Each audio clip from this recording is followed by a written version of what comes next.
साहित्य संवाद में आप सभी का स्वागत है। कबीर का 22वां दोहा है। पानी ही ते हिम भया, हिम हवे गया बिलाई, जो कछु था सोई भया, अब कछु कहिया न जाई। कबीर ने इस दोहे में आत्मा और परमात्मा के अद्वैत संबंध को स्थापित किया है और उस संबंध को बताने के लिए कबीर ने पानी और बर्फ इन दो उपमानों को रखा है। जिस प्रकार पानी से बर्फ बनती है, पुनः वह बर्फ पानी के रूप में परिवर्तित हो जाती है, ठीक उसी प्रकार परमात्मा से जीवात्मा का जन्म होता है और वह जीवात्मा अपने जीवन चक्र को पूरा करके अंततः परमात्मा में ही विलीन हो जाती है। भारतीय दर्शन के अनुसार इस संपूर्ण सृष्टि का निर्माण 5 तत्वों से हुआ है: पृथ्वी, जल, अग्नि, वायु और आकाश। इन्हीं 5 तत्वों का उल्लेख तुलसीदास ने क्षिति जल पावक गगन समीरा कहकर किया है। आधुनिक विज्ञान के अनुसार भी एक वस्तु जब नष्ट होती है तो वह दूसरे रूप और आकार में आ जाती है। कहने का अर्थ यह है कि वस्तु का रूप बदलता है, लेकिन उसके अंदर उसके जो निर्माण के सहायक तत्व हैं वे लगभग एक ही रहते हैं। अंतरिक्ष विज्ञानियों के अनुसार संपूर्ण ब्रह्मांड अंततः कार्बन में परिवर्तित हो जाता है और इसी कार्बन से दोबारा नए संसार की और नई सृष्टि की रचना होती है।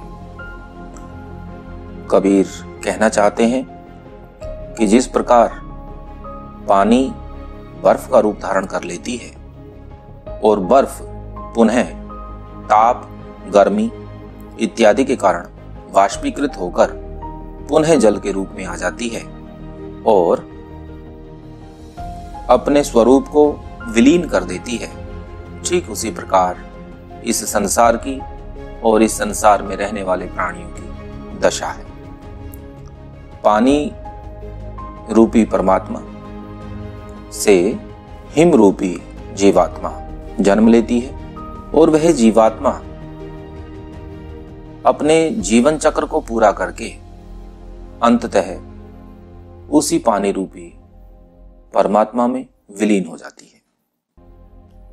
जब यह स्थिति आती है, विलीन होने की स्थिति, तब उस स्थिति में कबीर कहते हैं, जो कुछ था सोई भया। सोई का अर्थ है वही कि जो जैसा था वह वैसा ही हो गया है। अब कछु कहिया न जाई। अब कहने के लिए संसार के विषय में, जीवात्मा के विषय में कुछ ज्यादा शेष बचता नहीं है। दार्शनिक दृष्टि से भी यह बात बिल्कुल सत्य है। जब तक संसार में है तब तक संसार के बारे में, ईश्वर के बारे में, ब्रह्म के बारे में चाहे जितना हम तात्विक चिंतन करें, चाहे जितना मनन करें, चाहे जितनी साधना करें, लेकिन एक बार परम तत्व से जब मिलन हो जाता है या उसी में जब हम विलीन हो जाते हैं, तब कहने के लिए कुछ बचता ही नहीं है। हिम संस्कृत का शब्द है, विशेष के रूप में आप लिख सकते हैं। इसी प्रकार बिलाई शब्द का अर्थ विलीन हो जाना, नष्ट हो जाना। यह शब्द संस्कृत के विलायन शब्द से निकला है, जो कि अकर्मक क्रिया है, जिसका अर्थ है नष्ट हो जाना। विलय, विलायन, विलियन, ये सभी शब्द संस्कृत के हैं और इन्हीं शब्दों से बिलाई शब्द बना है, जो कि तद्भव शब्द है। 23वां दोहा है। जब मैं था तब हरि नहीं, अब हरि है मैं नाही, सब अंधियारा मिटी गया, जब दीपक देखा माही। शब्दों के अर्थ देख लेते हैं। कोई विशेष शब्द कठिन नहीं है। अंत में एक शब्द है माही, जिसका अर्थ है भीतर, अंदर। दीपक यहां प्रतीक रूप में आया है, ज्ञान का और प्रकाश का प्रतीक बनकर आया है। कबीर इस दोहे में यह स्पष्ट करना चाहते हैं कि ईश्वर को प्राप्त करने के लिए सबसे पहले व्यक्ति को अपने अहंकार का, अपने होने का नाश करना पड़ेगा। जब तक व्यक्ति सांसारिक आकर्षणों में पड़े रहकर यह कहता रहेगा कि मैं इस संसार में बहुत ताकत रखता हूं, बहुत कुछ कर सकता हूं और मैं शक्तिवान हूं, तब तक वह ईश्वर को प्राप्त नहीं कर सकता। मैं और वह का यह द्वंद्व जब तक जीवात्मा के मन में रहेगा, तब तक जीवात्मा ईश्वर के दर्शन नहीं कर सकती, ना ही उसे ज्ञान की प्राप्ति हो सकती है। वैसे भी कहा गया है श्रद्धावान लभ्यते ज्ञानम, अर्थात ज्ञान को श्रद्धावान व्यक्ति ही प्राप्त कर सकता है। भक्ति की सीढ़ी पर चढ़ने के लिए सबसे पहली और अनिवार्य शर्त विनम्रता है।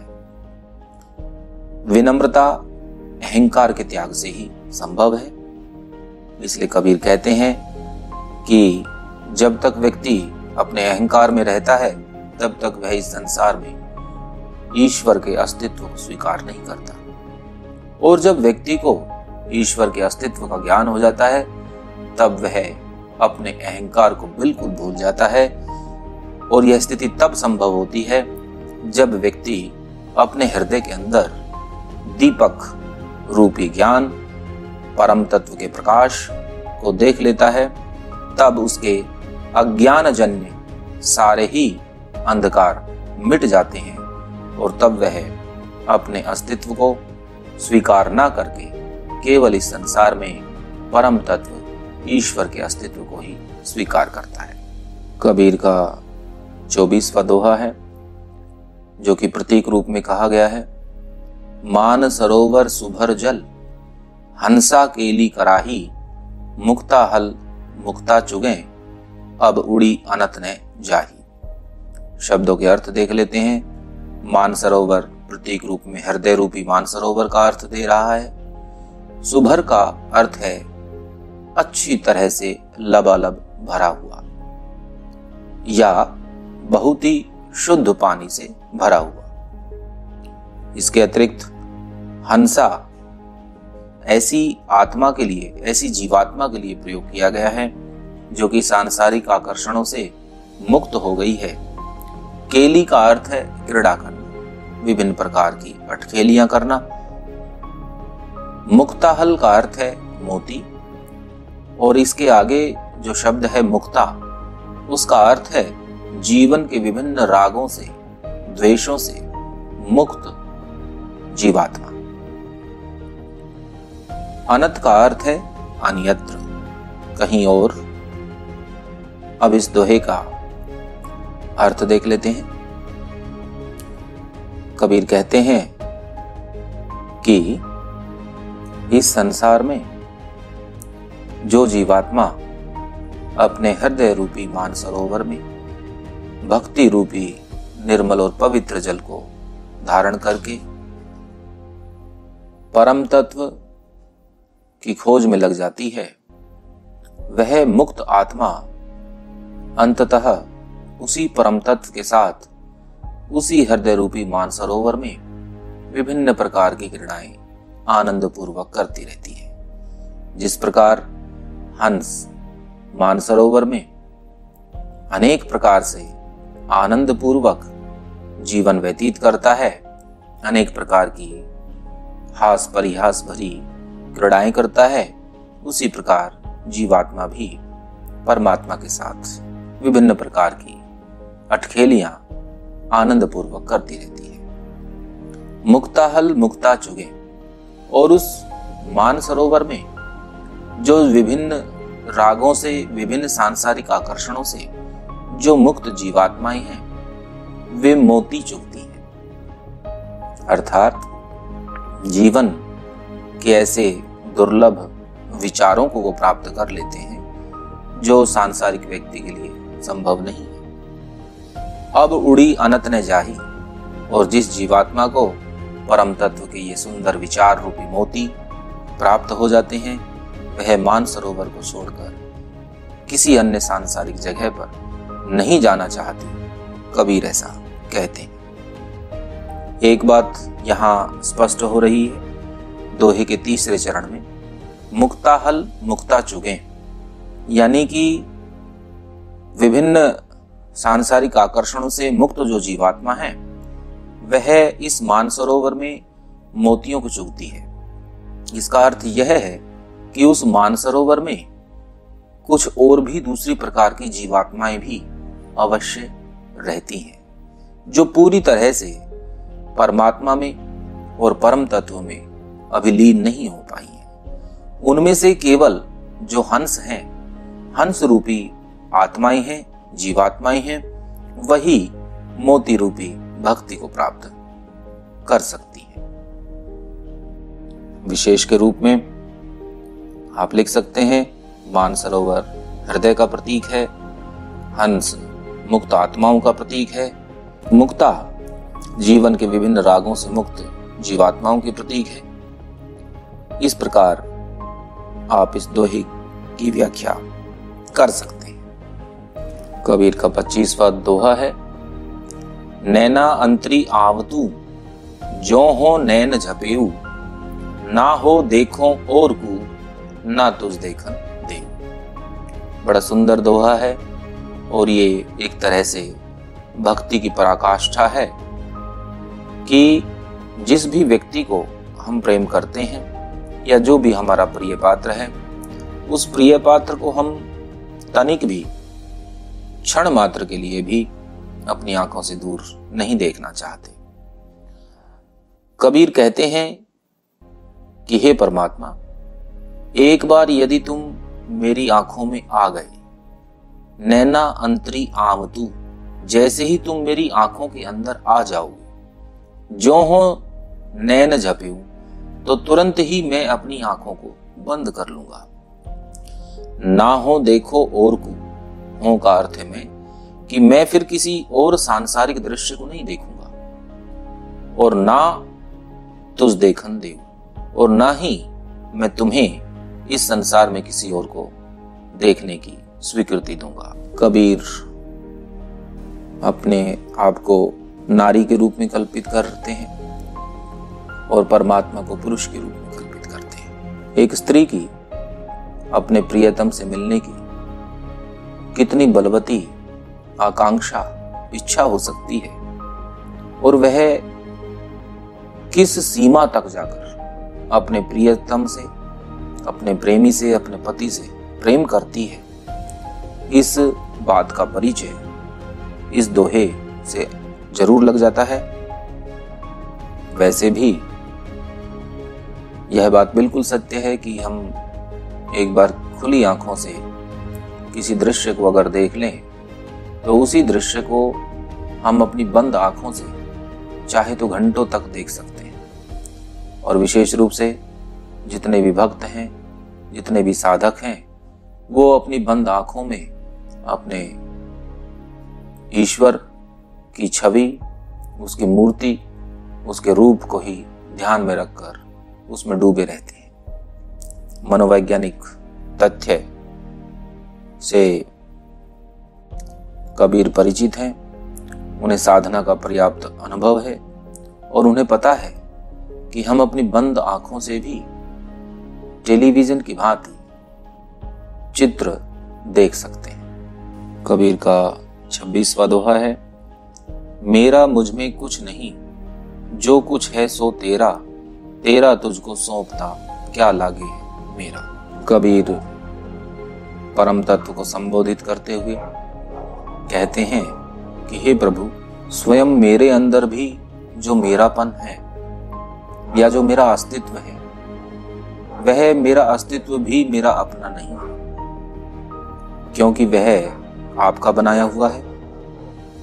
इस संसार में जो भी कुछ दृश्यमान है, जितने भी वस्तुएं दिखती हैं, जितने भी प्राणी दिखते हैं, जितने भी प्रकार के प्रकृति के अंग हैं, वह सभी कुछ परमात्मा का ही बनाया हुआ है। कबीर कहते हैं कि हे प्रभु, जब इस संसार की प्रत्येक चीज ही आपके द्वारा बनाई गई है, तो मैं इन सारी चीजों को आप ही को सौंपता हूं।